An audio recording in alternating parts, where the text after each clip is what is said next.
룻기 1장. 사사들이 이스라엘을 다스리던 시절 그 땅에 기근이 크게 든 적이 있었다. 그래서 유다 베들레헴에 살던 한 남자가 기근을 피해 아내와 두 아들을 데리고 모압 지방으로 떠났다. 그 남자의 이름은 엘리멜렉이요 아내는 나오미이고 두 아들은 각각 말론과 기론이었다. 이들은 유다 베들레헴 출신으로 에브랏 집안의 사람들이었다. 그들은 한동안 모압 지방에서 살았다. 그러던 중 나오미의 남편인 엘리멜렉이 아내 나오미와 두 아들을 남겨둔 채 먼저 세상을 떠났다. 그리고 엘리멜렉의 두 아들은 모압 여인들을 아내로 맞았다. 큰 며느리의 이름은 룻이었고 작은 며느리의 이름은 오르바였다.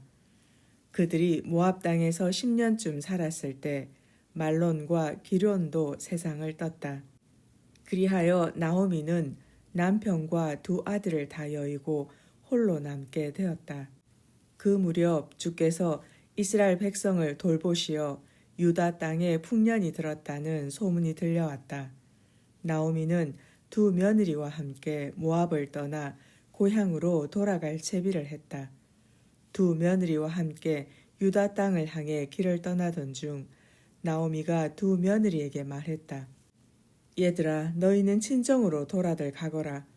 너희가 죽은 내 아들들과 나한테 잘해 주었으니 주께서도 너희를 잘 보살펴 주시기를 빈다. 주께서 너희를 돌보셔서 새 남편을 만나 행복한 보금자리를 꾸미기 바란다. 그런 다음 나오미는 두 며느리에게 입을 맞추고 작별 인사를 했다. 그러자 두 며느리는 크게 울음을 터뜨리며 말했다. 어머님, 저희는 어머님과 함께 어머님의 동족에게로 가겠습니다. 나오미가 말했다. 아니다. 내 딸들아 돌아들 가거라. 어쩌자고 나하고 같이 가려고 하느냐. 내가 아들을 더 낳아서 너희 남편이라도 되게 해줄 수 있다면 모를까. 안 될 말이다. 이제 너희는 친정으로 돌아가거라. 나는 너무 늙어서 다시 결혼할 수도 없는 몸이 아니냐. 설령 나에게 아직 희망이 남아있어서 오늘 밤이라도 남편을 맞아들여 자식을 낳는다고 치자. 그렇다고 해도 그 아이들이 자랄 때까지 너희가 마냥 기다릴 수도 없지 않느냐. 그건 정말 안 될 말이다. 나야 어차피 죽게 벌받은 신세라고는 하지만 너희들까지 그렇게 될 수는 없지 않느냐. 너희가 불행해지는 꼴은 내가 못 본다. 두 며느리는 다시 소리 높여 울었다. 그런 다음 둘째 며느리인 오르바는 시어머니에게 작별 인사를 하고 돌아섰다. 그러나 룻은 시어머니 곁을 절대 떠나려 하지 않았다. 나오미가 다시 타일렀다. 얘야, 네 동서는 자기 동족들과 자기 사내게로 돌아가지 않았니? 너도 어서 네 동서를 따라 돌아가거라. 룻이 말했다. 저에게 돌아가라고 강요하지 마세요. 저는 어머님이 가시는 곳에 함께 가고 어머님 머무시는 곳에 함께 머물겠어요. 어머님의 동족이 제 동족이고 어머님이 섬기시는 하나님이 제 하나님입니다. 어머님이 눈 감으시는 곳에서 저도 눈을 감겠어요. 어머님 곁에 묻히겠어요. 주께서 설령 제게 심한 벌을 내리신다고 해도 저는 어머님 곁을 떠나지 않겠어요. 죽음이 갈라놓기 전에는 전 어머님 곁을 결코 떠나지 않을 것입니다. 나오미는 룻이 그토록 자기 곁을 떠나지 않겠다고 굳게 다짐하자 더 이상 아무 말도 하지 않았다. 두 사람은 길을 떠나 마침내 베들레헴에 다다랐다. 베들레헴에 도착하자 이들 두 사람 때문에 성안이 떠들썩했다. 아니 이게 누구냐? 나오미 아니냐? 그러자 나오미가 그들에게 말했다. 이제는 나를 나오미라고 부르지들 말아요. 대신에 마라라고 불러줘요. 전능하신 분께서 내 인생이 이 지경 되도록 괴롭게 하셨기 때문이라오. 내가 이곳을 떠날 때는 아쉬운 것 하나 없이 떠났지만 이제는 주께서 빈손으로 나를 돌아오게 하셨다오. 그러니 나옴이란 이름은 내게 가당치 않소. 주께서 나를 쳐서 쓰라린 고난에 빠뜨리셨다오. 나오미가 모압 여인인 며느리 룻을 데리고 모압 지방을 떠나 유다 베들레헴에 도착한 때는 보리를 수확할 무렵이었다. 2장. 나오미에게는 남편 쪽으로 친척이 한 사람 있었다. 그는 엘리멜렉의 친척으로 재산이 많은 마을의 유지였다. 그의 이름은 보아스였다. 하루는 모압 여인 룻이 나오미에게 말했다. 어머님, 밭에 나가서 떨어진 이삭이라도 좀 주워올까 합니다. 인심 좋은 밭주인을 만났으면 좋겠어요. 나오미는 며느리에게 그렇게 하라고 허락했다. 룻이 밭에 나가 추수꾼들의 뒤를 따라가며 이삭을 주었다. 그 밭은 공교롭게도 엘리멜렉의 친척되는 보아스의 밭이었다. 마침 보아스가 베들레헴에서부터 와서 일꾼들을 격려했다. 주께서 자네들과 함께 하시길 비네. 그러자 일꾼들도 화답했다. 주께서 어르신께 복을 내려주시길 빕니다. 보아스가 일꾼들을 거느리는 감독에게 물었다. 그런데 저 젊은 여인은 누구인가? 감독이 대답했다. 저 여인 말씀이신가요? 그녀는 나오미와 함께 모압 지방에서 돌아온 모압 여인이라고 하더군요. 추수꾼들을 따라가며 이삭이라도 줍게 해달라고 하더니 아침부터 지금까지 오두막에서 잠깐 쉰 것을 빼고는 저렇게 계속 일하고 있습니다. 보아스가 룻에게 말했다. 세댁, 내 말 좀 들어봐요. 이삭을 주우러 다른 밭으로 가지 말고 우리 밭에서 일하는 아낙네들과 같이 다니도록 하시오. 우리 밭에서 추수하는 일꾼들을 잘 살펴서 항상 그들 뒤를 따라다니도록 하시오. 내가 젊은 남자들에게는 댁을 건드리지 말라고 단단히 일러두었소.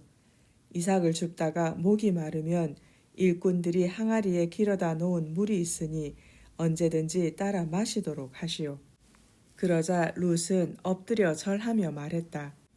한낱 이방 여자에 불과한 저에게 이렇게까지 잘 대해주시니 몸둘 바를 모르겠습니다. 보아스가 룻에게 말했다. 남편이 세상을 떠난 뒤에 대기 시어머님을 어떻게 정성껏 보셨는지 내가 다 들어서 잘 알고 있어. 정든 고향과 부모님 품을 떠나 낯선 사람들이 사는 이 땅으로 오게 된 내력도 잘 알고 있어. 주께서 대기 지금까지 살아온 모습을 보시고 그대로 갚아주시길 바라오.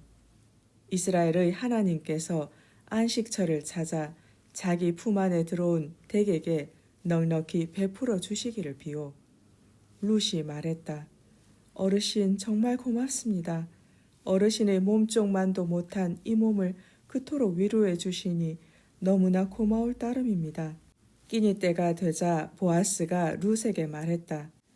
이리와 빵을 떼어 포도초에 찍어 먹어보세요. 룻이 추수꾼들 곁에 앉으니 그들이 볶은 곡식을 건네주었다. 룻이 배불리 먹고도 음식이 남았다. 룻이 이삭을 주우려고 일어나자 보아스가 일꾼들에게 일러두었다. 저 여인이 이삭을 줍더라도 절대 싫은 소리를 하지 말게. 오히려 조금씩 이삭을 뽑아 흘려서 저 여인이 이삭을 많이 주울 수 있도록 해주게. 룻은 밭에서 저녁 때까지 이삭을 주었다. 이삭을 떨어보니 보리가 무려 1에바나 되었다. 룻은 그것을 가지고 마을로 돌아와 시어머니께 보여드렸다. 배불리 먹고 남은 볶은 곡식도 시어머니께 드렸다. 시어머니가 물었다. 얘야, 오늘 어디서 이삭을 주었느냐? 어느 밭에서 일했느냐? 너에게 이토록 잘해주신 분에게 주께서 복을 내려주시기를 빈다. 룻이 어느 집 밭에서 일했는지를 시어머니께 말했다. 오늘 제가 이삭을 주운 밭의 주인은 보아스라고 하더군요. 그러자 나오미가 며느리에게 말했다. 주께서 그분에게 복을 내려주셨으면 좋겠다. 그분은 먼저 세상을 뜬 우리 식구들에게도 그렇게 잘 해주시더니 이제는 살아있는 우리에게까지도 그토록 잘해주시는구나. 그는 우리 집안과 친척이다. 우리를 맡아서 보호해 주어야 할 분들 가운데 한 사람이야. 모압 여인 룻이 말했다. 그분은 자기 집 추수가 다 끝날 때까지 자기 집 일꾼들과 같이 다니라고도 하시더군요. 나오미가 며느리 룻에게 말했다. 그래 얘야 다른 밭에는 가지 말고 그분 집안의 아낙네들과 꼭 붙어 다녀라. 다른 밭에 가면 남정네들에게 시달림을 당할지도 몰라. 룻은 보리 수확은 물론 밀 수확이 다 끝날 때까지 보아스 집안의 아낙네들을 따라다니면서 이삭을 주었고 그것으로써 시어머니를 모시고 살았다. 3장. 어느 날 시어머니 나오미가 룻에게 말했다. 아가, 내가 내 남편감을 좀 찾아봐야겠구나. 너도 행복한 보금자리가 있어야지.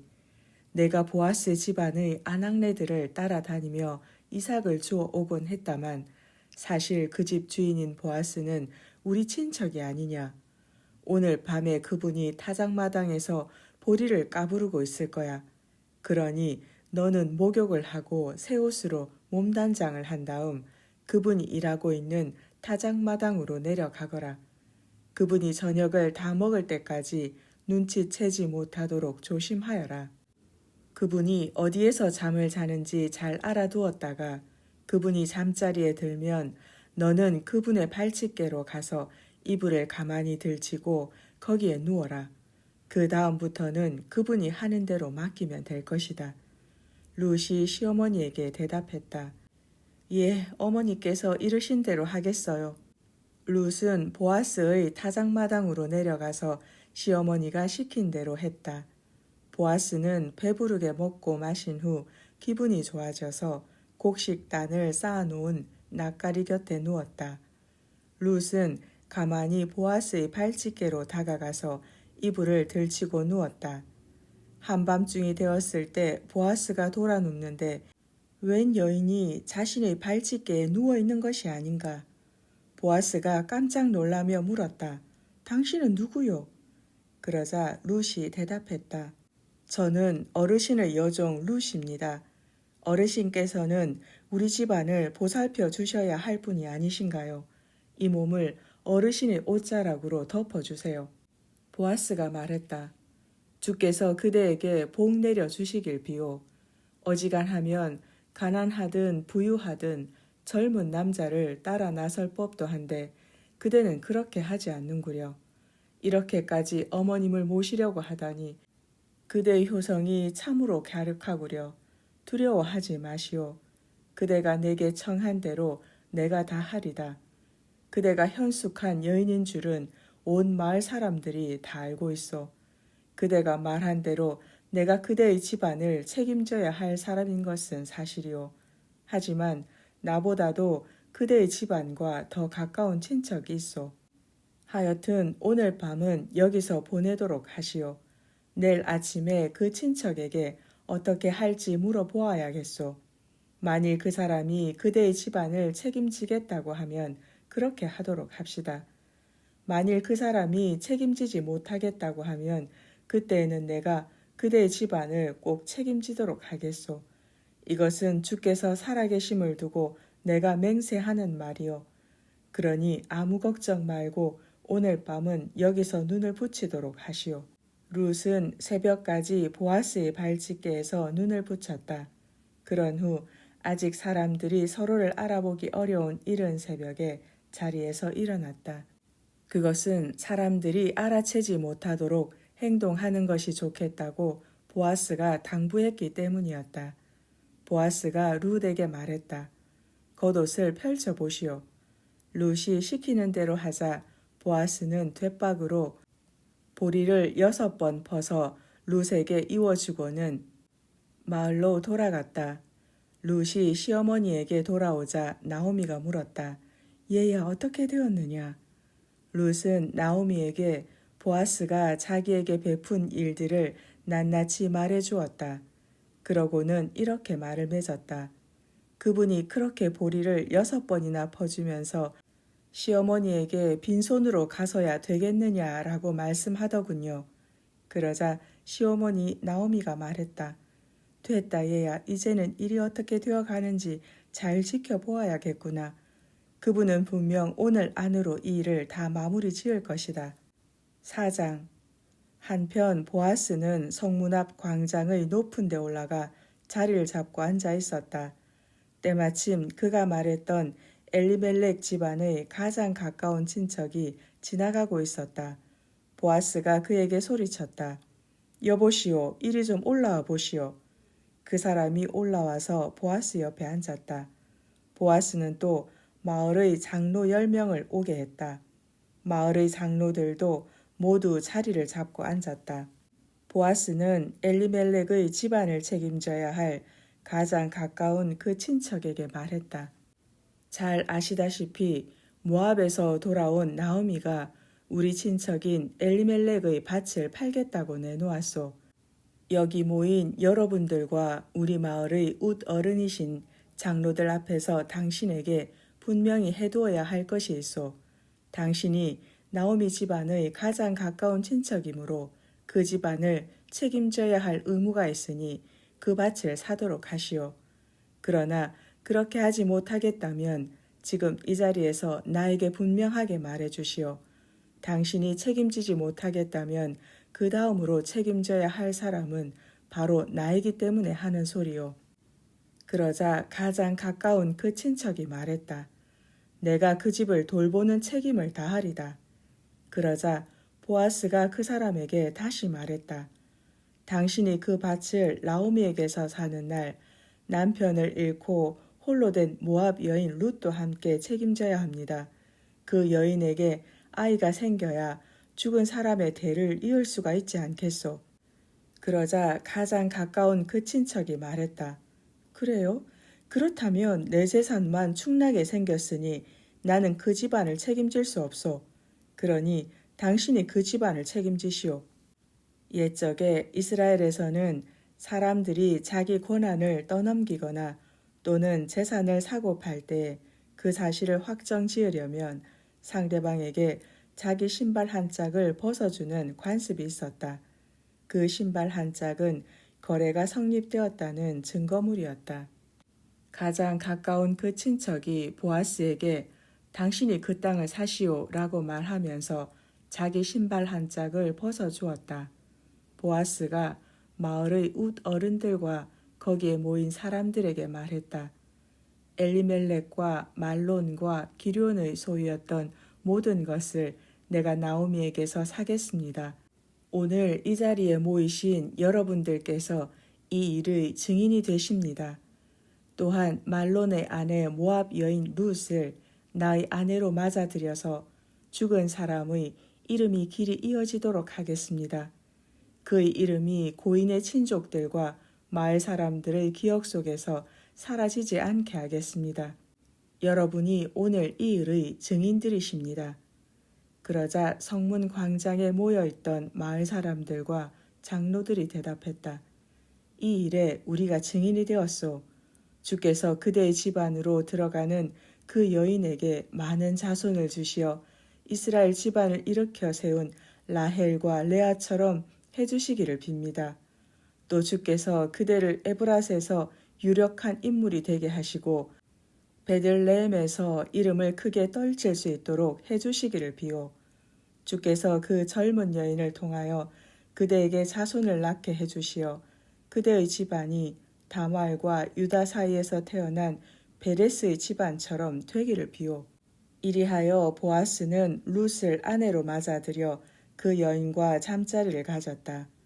주께서 그 여인에게 임신을 허락해 주시니 그녀가 아들을 낳았다. 마을의 아낙네들이 나오미에게 말했다. 주를 찬양합니다. 그분께서 오늘 당신 집안의 대가 끊기지 않게 아들을 주셨군요. 이 아이가 이스라엘의 이름을 떨치기를 빕니다. 이 아이가 당신에게 살아갈 보람을 안겨주겠군요. 자라게 되면 늙음하게 당신을 잘 모시겠지요. 당신 며느리는 7 아들보다 낫습니다. 나오미는 그 아이를 데려와서 고이 잘 길렀다. 이웃 아낙네들은 나오미에게 아들이 생겼어 라고 말하며 그 아이에게 오벳이라는 이름을 붙여주었다. 그가 바로 다윗의 할아버지요 이새의 아버지다. 유다의 아들인 베레스의 족보는 다음과 같다. 베레스는 헤스론을 낳고 헤스론은 라암을 낳고 라암은 암미나답을 낳고 암미나답은 나손을 낳고 나손은 살몬을 낳고 살몬은 보아스를 낳고 보아스는 오벳을 낳고 오벳은 이새를 낳고 이새는 다윗을 낳았다. 아멘.